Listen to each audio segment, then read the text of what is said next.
This is the 2018 Australian March for Men held in Melbourne.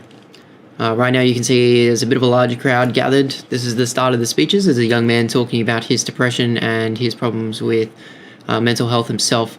There's a huge police line, as you can see. It's stopping all the protesters from coming out. The protesters are holding anti-Nazi signs, never again signs. These are all signs recycled from Milo Yiannopoulos' event, so don't expect anything too extravagant from the left in these types of events. You can't really tell, but this young man is really spilling his guts about his depression. He talked about his recent suicide attempts. He talked about his struggle and the way that being a man was kind of conflicting with being able to talk about his issues. Unfortunately, at this point in time, these young ladies decided it would be a good time to protest against men's rights and their mental health issues.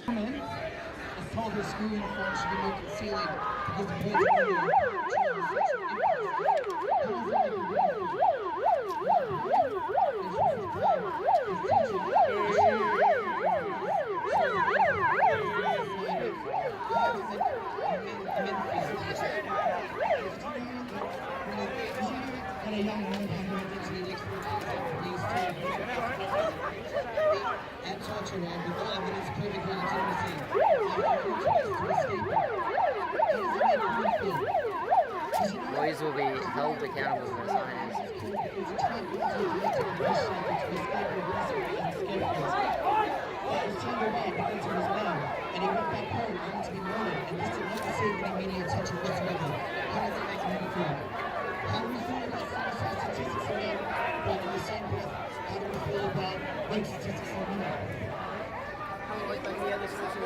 Come on. Just a little bit nervous.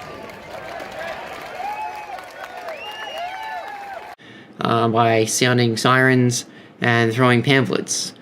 We will take a look at the pamphlets and have a chat about them too. But obviously they got kicked out pretty quickly. Some of them got manhandled by a few people in the crowd, as you can see. I don't think anyone got hurt at this point in time. But I'm sure a lot of people weren't very happy. So the march had two sides. It was a lot of men and women in the march, and they were advocating for men's rights. Just generally, they were advocating for talking about issues that men face. Pretty much had nothing to do with feminism, but the other side, the feminists, thought it was a complete attack on feminism.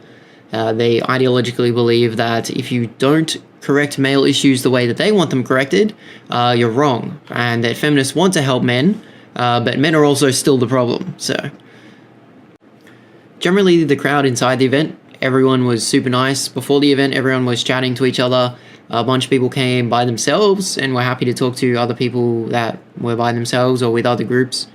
I was approached by a reporter. He asked me a couple of questions. I assume he recorded my voice, but I don't think he recorded the video. I didn't do an interview on camera because I was not interested in doing an interview on camera. Everyone should be well aware of the pussy hats that women wore in the Women's March 2017 and 2018 in America. Fortunately, at the March for Men, there were no pussy hats, but there were lots of dickheads on the other side of the police line protesting men's issues. Let's have a look at the pamphlets that they threw around. So some of the pamphlets are pretty intense. You know, they're pretty much, look at me, I'm a feminist, you must do what I say. So this event was created and embraced by voices that support bigotry and xenophobia, including R.V. Yemeni, a confusingly neo-fascist sympathizing proud Jewish Zionist. Those voices are not speaking for men, they're speaking against women and against minorities. Well, I have something to say to you, feminists. This isn't about you. Speaking out against women and against minorities? So what part of men kill themselves more often than women is speaking out against women and minorities? What part of male depression and male anxiety and male mental health issues are really important is speaking out against women and minorities? It doesn't make any fucking sense. You're in this stupid little world where you think everything is about you. The only way you can solve them is by feminist theory and feminist this and feminist that. Well, it's fucking retarded. We made this event to talk about men, and here you are sprouting your ideas about your fucking self, and it's disgusting. Be it mental health, high numbers of suicide rates against young males, the difficulties that male sexual violence survivors face in reporting their experiences or homelessness. But importantly, those issues are not caused by women. This wasn't the Blame Women March, this was the March for Men. What the fuck are you talking about? Importantly, those issues are not caused by women. They are caused by many things such as race or class, for example, which are largely absent from most MRM discussions. They are also caused by patriarchal gender roles, the same roles that feminism fights to dismantle. Women have been putting a huge amount of work into creating structures and spaces for dealing with DV, women's shelters or services, and it is largely due to feminist work that the conversation about IPV entered the mainstream in the first place.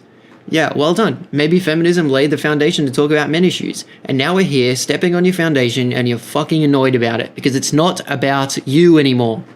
Men, women, people of all genders should support, well, that's fucking wrong, there's only 2 of them, so let's go.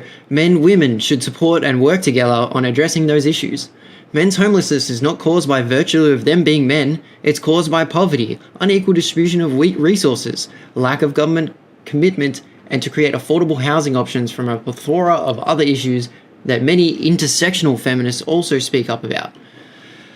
Once again, we bring up some male issues, some societal issues, some issues that revolve around the entire world, and you're turning them into feminist issues. It's not about you. We don't hate men, we hate toxic masculinity. Basically, we don't hate men, but we hate everything about men. We hate all the oppressive structures and inequalities that kill us, leave us sick, depressed, or homeless. We believe that we can all do better and that men should be on board with that. Yeah, we're trying to do better. We're trying to hold an event to talk about men's mental health issues, and you're here counter-protesting it. It's disgusting. It's hard to take any of these people seriously when you go to an event to peacefully talk about issues or just talk about men. Like, it's not controversial at all. There were plenty of women around, plenty of people just trying to see what was going on. And we have this many police officers. That's crazy. We shouldn't need this many police officers at these type of events. Honestly, this should be a big meeting talking about these issues, and everyone should be involved. Just like you want men to be on board with it, feminists.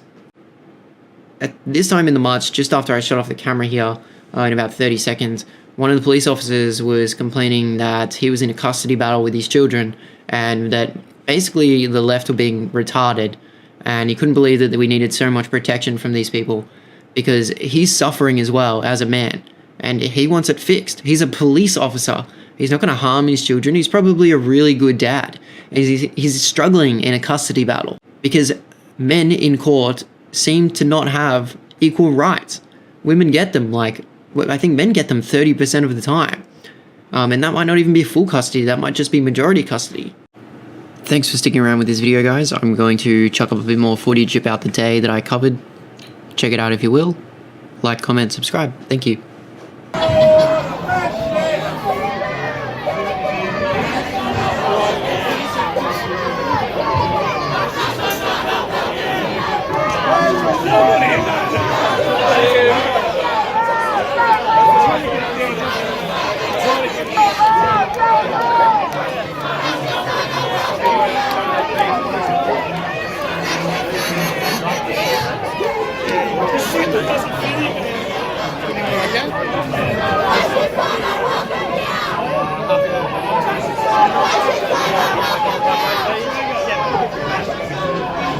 Is it RMIT re-enrollment date?